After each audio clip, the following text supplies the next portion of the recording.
وحش الشاشة، سيدة الشاشة العربية، ألقاب كلها بتفكرنا بفنانين الزمن الجميل. نقدر نقول إن فترة الأربعينات والخمسينات والستينات كانت هي أقوى الفترات في تاريخ السينما المصرية. الفترة دي شهدت ظهور مجموعة كبيرة من النجوم زي أحمد مظهر وعمر الشريف ورشدي أباظة وأحمد رمزي وحسن يوسف وغيرهم. الكوميديا في الفترة دي كانت بتشهد منافسة كبيرة من علي الكسار ونجيب الريحاني. في رأيي علي الكسار كان كوميديان أقوى من نجيب الريحاني. علي الكسار قدم مجموعة من الأفلام الحلوة زي علي وعثمان وسلفني 3 جنيه وغفير الدرج. هي أفلام قصتها بسيطة بس كانت كلها فكاهة ودمها خفيف.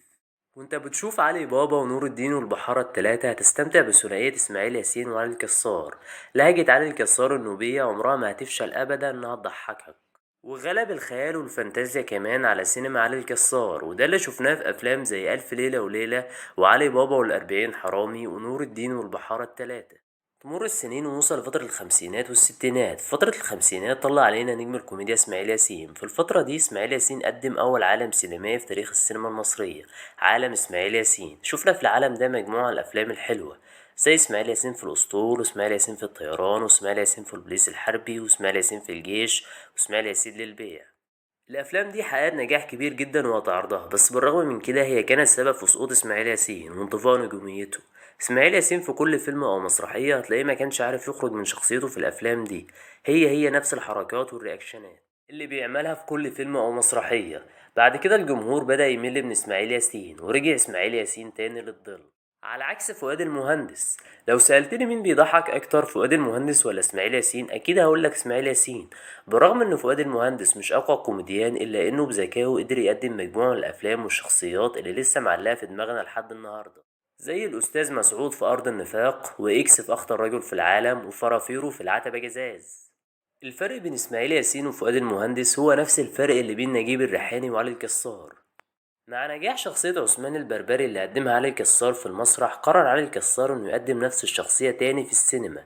بعد كده الكسار عاد بيطلع في كل فيلم بنفس لهجة عثمان، وده اللي خلى الجمهور يزهق من علي الكسار ونجوميته بدأت تقل، ويرجع يعمل تاني أدوار تانية على عكس نجيب الريحاني اللي قدم شخصية كشك بيه على المسرح، وبالرغم من نجاح الشخصية لأنه ما كررهاش كتير في السينما.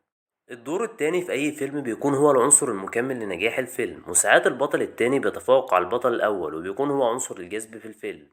عبد السلام النابلسي وعبد المنعم إبراهيم نقدر نقول إنهم كانوا من أفضل فنانين الدور التاني اللي ما نقدرش نتخيل فيلم لعبد الحليم حافظ أو إسماعيل ياسين من غيرهم. الاتنين كان دمهم خفيف وعندهم حضور كوميدي عالي. يمكن عبد المنعم إبراهيم له الأفضلية لأنه قدم أدوار متنوعة وبعيدة عن الكوميديا، على عكس عبد السلام النابلسي اللي حبس نفسه في شخصية العنطوز. نضيف ليهم عبد الفتاح الأسري اللي قدر يكون ثنائية قوية مع إسماعيل ياسين، وأنت بتشوف فيلم ابن حميد وما تقدرش تتخيل فيلم من غيره، دمه كان شربات. لو اتكلمنا عن الأكشن في الزمن الجميل يبقى لازم نتكلم عن ملك الترسو فريد شوقي. فريد شوقي في الفترة دي قدم لينا مجموعة من أقوى أفلام الأكشن زي رصيف نمرة 5 وبطل النهاية والفتوة. وقدم فريد شوقي ثنائية قوية مع الفنانة كوكا في سلسلة أفلام عنتر بن شداد. سينما الطرب أو اللي أبطالها مطربين شهدت منافسة كبيرة من عبد الحليم حافظ وفريد الأطرش. الاتنين ما كانوش بيتنافسوا بس في الأغاني، دول كانوا كمان بيتنافسوا في الأفلام. ولو سألتوني مين أحسن واحد عمل أفلام، أكيد هقولكم عبد الحليم حافظ. عبد الحليم له رصيد قوي من الأفلام زي ليالي الحب وأيام وليالي والخطايا والوسادة الخالية. عبد الحليم في الأفلام دي قدر يورينا قدراته التمثيلية اللي كانت أقوى بكتير من قدرات فريد الأطرش. لو بصينا للسينما المصرية دلوقتي مش هتلاقي نجمات كتير بيشيلوا أفلام لوحدهم. يمكن الرجالة مسيطرين على السينما المصرية دلوقتي. النجمة الوحيدة اللي بتشيل أفلام لوحدها هي الفنانة ياسمين عبد العزيز اللي قدمت لينا مجموعة من الأفلام القوية زي الدادا دودي والثلاثة يشتغلونها والأنسة مامي وغيرها من الأفلام. كان زمان العنصر النسائي هو اللي مسيطر على صناعة السينما، وكان اسم البطلة بيتكتب قبل اسم البطل، وده اللي شفناه في أفلام شادية وسعاد حسني وفاتن حمامة. لو عجبكم الفيديو دوسوا لايك واشتركوا في القناة، وياريت كمان تفعلوا زر الإشعارات عشان يوصلكم كل جديد.